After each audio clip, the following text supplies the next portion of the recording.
I want to be with a woman. I do not want to be with a girl. I am Madeline. I have 19 years old. I think in this episode, we got reminded why the age gaps do really matter. And we're gonna get into the reasons why. Before we keep going, don't forget to like, comment, subscribe if you have not yet. And let's get on this roller coaster. After Jackie questioned every inch of Shawn's existence about his life insurance and if he's going to drop dead tomorrow, now Aliyyah and Jackie are off to get some braids done, which is an 8-hour-long process. And Jackie asked her if Shawn got annoyed at her for the questions that she was asking. And she doesn't tell her, but she does say in her confessional that he did get upset. But I was grateful because now that I'm moving to the US, I need to start thinking about my future. Jackie then asks her how their sex life is going, and Aliyyah tells her that they have not been intimate since the moment he arrived because there's concerns that still need to be addressed. My concerns about the open relationship. Yep. Last year, they traveled to Spain and she found in his phone dating apps. And here is where Shawn came clean and told her that he was having sex with other people. Keep in mind that she had no idea, and there is nothing wrong with being in a polyamorous relationship. The problem is hiding it from your partner or making the decision without them. You didn't know that you guys were in an open relationship. Yeah. Come on, Shawn. You didn't think of having a conversation with her? You know, for being older than her and having all these experiences, it's funny to me that you left this in the dark. Jackie then asked her if she felt betrayed when it happened. Yeah, in that moment, I felt that. And I mean, I would too. We are not having like a day-to-day life, so he just felt free to meet other people. You are technically using the excuse of not seeing each other every day to get in someone else's pants. Jackie also shares that the power dynamic between these two is definitely off balance, and yep, we saw this coming. Aliyyah is just finding herself where Shawn already, you know, has lived. He has had kids, he's been married before, and now he's getting into a relationship with someone that is 25 years old. If it makes you sad or makes you uncomfortable, you have the power to say, I'm your fiance, you're not doing this anymore. Jackie is completely right. She has a voice and she needs to use it. And I love that she's encouraging her friend to use that voice to voice her concerns and to say the things that she doesn't agree with. Especially because how is your partner going to know that you're not okay with something if you haven't told them yet? But Aliyyah does share that the last time that she brought it up, he got a little defensive. Now, Aliyyah is home and she has decided that after talking to Jackie, she's going to bring up the conversation of having an open relationship. She asked Shawn if once they get married, this is going to change to a monogamous relationship. Shawn tells her that he only needed an open relationship while they were seeing each other because it didn't make sense to him that they would be apart for so long and he wouldn't be able to have that physical connection. And here is where we get to hear a little bit more of his story. I didn't assume we were having a monogamous, exclusive relationship while we were trying to even figure out a way we could even meet. Because according to him, they met right before COVID. He just assumed that they were in an open relationship until the Europe incident, when Aliyyah made it reluctantly clear that she did not want to be in one, but still agreed to it. Douglas reluctantly agreed to being non-monogamous. It wasn't his dream. And this is where I question if Shawn is really listening to the words that he's saying and where the power dynamic that they have comes into question. Because you have here someone that's telling you that they don't really want to do this, that they don't want to be in this relationship.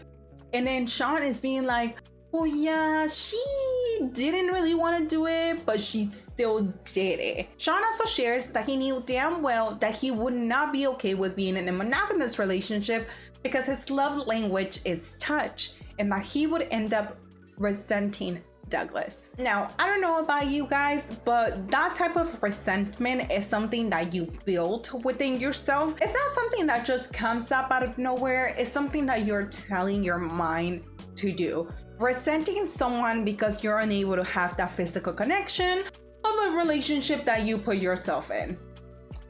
All these things makes me feel far from you, like in a sexual way. Since you were here, we're not having sex. She is wondering what the problem is. Shawn tells her that it is difficult for him to want to be intimate when he doesn't feel like the man in the relationship.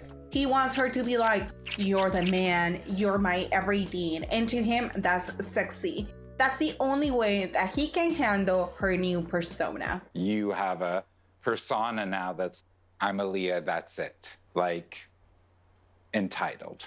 I personally think that he could have chosen different words because it's definitely not entitled and it's definitely not a persona. Aliyyah is a transgender woman.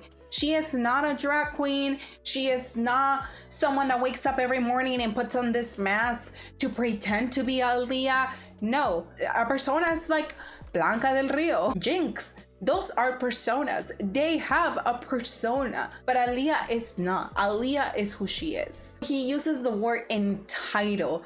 Can you really call someone entitled that's expressing now how they feel and setting boundaries? Someone that's telling you, this is who I am Aliyyah. There's nothing that you can do to fix it. No, you can't call them entitled. The little montage that they chose to put on this episode to represent Aliyyah being entitled and being bossy, I was just like, who edited that?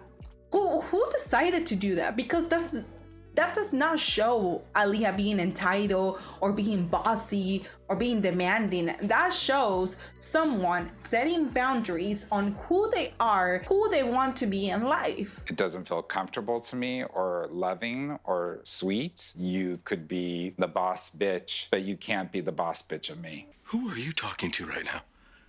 And Shawn is allowed to feel this way, but like I said, he has to be careful with the words that he chooses. You can tell that Aliyyah is sad after hearing all of these words. She had no idea that Shawn felt this way, and now she knows that both of them are in opposite sides of the coin. And since we are in the topic of disregarding our partner's feelings, let's move over to Madeline and Luke. After Madeline and Luke talked about the prenup and Brian showing up, you can tell that Madeline is in a horrible mood. It is about to get worse because here comes Brian. Luke!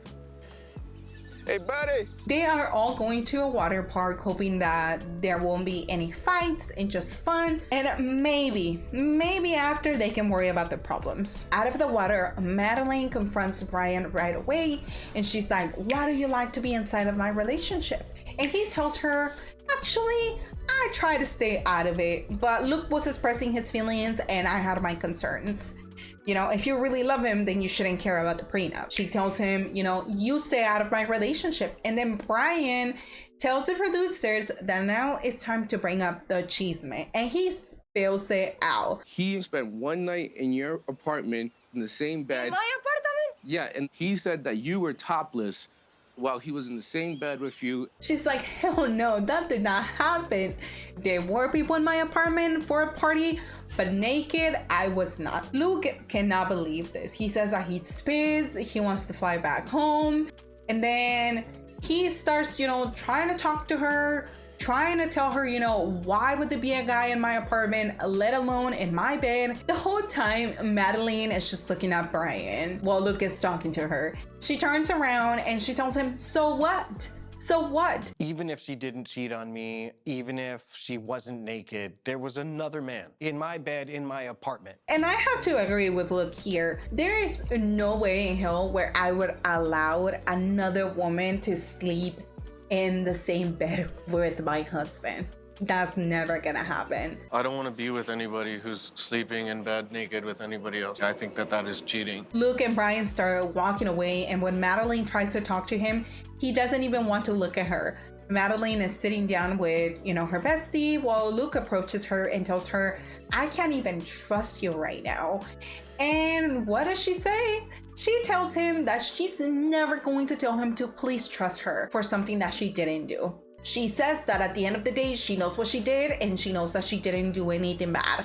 Now, in my opinion, I think that when you're in a relationship with someone, if your partner feels like you betray them in a situation like this one, you should be the one apologizing or at least show some sympathy. She also tells us that she did have a party and that the man, while drunk, went to lay down without her permission. Her bestie also shares that she feels extremely uncomfortable to have to be put between her husband and her bestie, and that it is not her job to confirm or deny if what happened is true, but she thinks that the rumors needed to be addressed. And my question is, why do you think the rumors need to be addressed?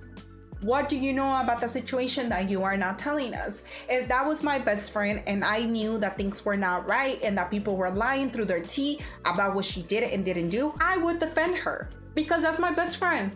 But you're over here saying that she's your best friend, but you can't even defend her or you can't even confirm what happened. Come on, there's something going on and there's more to this story. And honestly, the more that I think about this, I have a feeling that Madeline's bestie was the one that spread the rumor and not the guy. Exactly after she says that these rumors needed to be told, she starts looking down to the ground, like to the right, and I just kept thinking, isn't that what people do when they lie? Brian and his girlfriend leave, and Luke and Madeline are talking, and he asks her if she wants him to give her an opportunity to get his trust back, and she tells him, I don't care. I don't want to be with someone who thinks that they gave me an opportunity to be with them. Healthy adult relationship, you should be able to empathize with your partner, but Maddie doesn't seem capable of even doing that. Maybe because she still has the mentality of a child, and if you really, really, really, really want a woman so bad, then why don't you go find a mature woman? This is teenager, high school drama. I want to be with a woman. I do not want to be with a girl. What are you doing here? What were you expecting when you started dating a 19-year-old? That she was gonna be as mature as a 35-year-old woman? Get it together, Luke. And since we're on the topic of childish behavior, let's move on to Kyle and Anika. Before we keep going, I want you guys to remember that throughout this season, we have seen Kyle ask for consent in such a delicate, detailed way. And there's something that's gonna happen throughout this episode where that question doesn't even come up for something that is incredibly important. Because Kyle is not a real man and has a godlike complex, he's spilling all the things that they did together last night. So, what happened last night? Me and Annie, we had sex for the first time. According to him, when they went to bed, they were kissing, he took his shorts off, and then she was just like, oh my God, that's the biggest that I've seen in my life. And when the producers asked him if he used protection, he says this. We didn't use protection. Why? We didn't bring that up. I personally think that if the subject of protection doesn't come up, it is an unwritten law to use protection. But Anika is dumb, and she's about to show us that in the next segment when she says this. We didn't use protection because I thought I'm not ovulating. First of all, a quick little Google search could have told you that you can get pregnant without ovulating. So yeah, you're dumb. Now, she's going home with her ovulation test just to check if the possibility of getting pregnant is higher. And while she's waiting for the test, she shares that a couple months ago, she would have been, happy to do this by herself. But now, not so much, because her relationship with Kyle is incredibly unstable. When the test shows up a little line, she realizes that her chances of ovulating are incredibly low, but she's still not sure. So she wants to get a plan B. She calls Kyle and tells him, you're gonna come back later for dinner. Why don't you go ahead and stop by and get a plan B? And when he responds to her, so many red flags were popping up in my head. I mean, it just is kind of weird because, I am a sperm donor. And it's like... He's like, I usually make the babies. I don't get plan Bs. And Annie tells him, well, I'm not one of your recipients, so give me that pill. And honestly, it only takes one session to get pregnant. But you have to respect my feelings. I think you not respect me right now. And Anika is right. This man is not respecting her decision. I was very disappointed by his reaction. I would definitely hope that he would be more understanding and showing respect. Later on, Anika is making dinner while waiting for Kyle because he's also bringing the morning after pill for her. He arrives, they kiss, and Anika's showing him around the house. And then she's like, where is it? And he's like, where's what? The morning after pill, Kyle. and he didn't bring it. Based on my experience, with getting people pregnant, it's just not realistic. Not realistic? Not realistic? What's not realistic is you thinking that with your years of impregnating women, you are now an expert on sex ed. He's like, well, I kind of pulled out and she's old. She's not ovulating, so we're good. When Annie tells him, you betrayed me because I asked you for something that's actually very important and you didn't deliver, then he says this. I know your body really well. You know her body very well? You think you know her body very well? She's like, you don't even know me. And then he tells her that he's tracking her cycle. Yes, her cycle, ladies and gentlemen. Because I track your cycle. Oh my God, Kate, you're freaking me out. So if it wasn't clear before, it is clear now that Kaio is trying to get her pregnant without her consent. It's not really about helping women in need. It's really just like a desperate act to spread all your seeds everywhere in the world. Wow, wow, wow. Look who's waking up now to the piece of crap that Kaio is. Now, if it's not clear to everyone out there, ladies, you need to bring condoms and pills and protect yourself. Do not count on a man to do it for you because they won't, okay? Do it yourself. Take care of your body. It is your body, take care of it. Now, let's do a little recap on Adriano and Alex. Last time, they had a horrible dinner at his mom's because Alex decided to bring up the topic of religion and she got quickly shut down because she was trying to convert Adriano. Adriano has shown his willingness to accept her as she is, but not let go of the threesomes. And today they are off to the beach where Alex wants this to be a fun beach day. Once they arrive, they meet up with Adriano's friend and he started asking them how everything is going. I'm really good. How are you doing? And if the hesitation was not enough, Adriano then starts telling him that they had an argument at his mom's because of a little bit of everything, but mainly religion. And then he says this. We've been talking about love and trust and... But like love and trust, they don't belong to religion. Even the friend that was not part of the conversation knows that religion and love don't have to go together. But the moment that he says this, you can tell how frustrated it made Alex because she just wants this to be, a fun day. The moment that Alex's cousin gets there, she's like, oh, it looks like you guys were having a serious conversation. And Alex shuts it down super quickly. Once they are out of the water, Alex gets on Adriano's back to put some sunscreen on. Adriano then tells us that when he and Alex fight, it lights something up in him. He thinks that in a relationship, if you don't fight, then it makes things less interesting. I like to fight for what I want. I like stimulation in my relationship. If I need to be having the fights that you guys are having, I'll stick with my boring marriage. So, you look so beautiful. You know that. Thank you. I appreciate it. And you see those girls right there? Yeah, they look beautiful too. What if we invite one of them to dinner and then, I don't know, something might happen? She's like, nope, I was serious about this. I said no more threesomes. I can't believe after all the fights, he has the nerve to bring up threesomes again. Oh, sweetheart, this is never gonna change. You entered this relationship knowing damn well that he would never let go of this idea. And he's showing you right now. Threesome a part of my life. And I will always ask you. When things like this are said, it makes me question, like, do you guys really listen to yourself when you're speaking? Because, for example, the way that you say it, like, you're like, I'm gonna keep pushing you, I'm gonna keep asking you, I'm gonna keep doing it. What happens if one day she actually agrees to it? Is she gonna agree willingly, or is she agreeing because you kept asking her? Is she gonna be there in bed enjoying her time with you and the other woman, or is she going to be there suffering and just in her head the entire time thinking that you're with someone else? Just really think about that. After hearing this, Alex is shaking. She cannot understand why he won't let it go. And now at this point, it's not so much about the threesomes, but the fact that he cannot respect her boundaries or her decisions. And yes, those are her boundaries, but she's also allowed to leave the relationship and she doesn't. I don't understand why. She's so young and she's wasting her time with this man. They cannot agree on anything. Either let it go,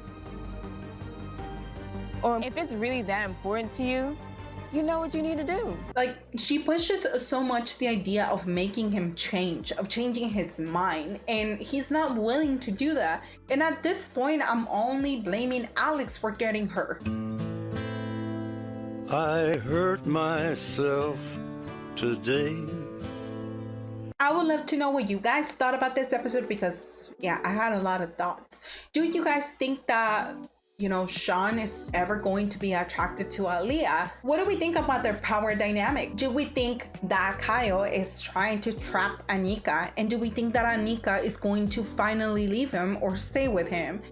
And do we think that Alex and Adriano are finally gonna break up, or is Alex still gonna be delusional as she is and hope that Adriano is going to change? That's gonna be it for today, guys. Thank you so much for watching. Thank you for being here, and I hope to see you guys next time. Don't forget to like, comment, subscribe, all the good things, and see you next time. Bye. Thank you to my members. Happy 2017. Thank you so much. I really appreciate it.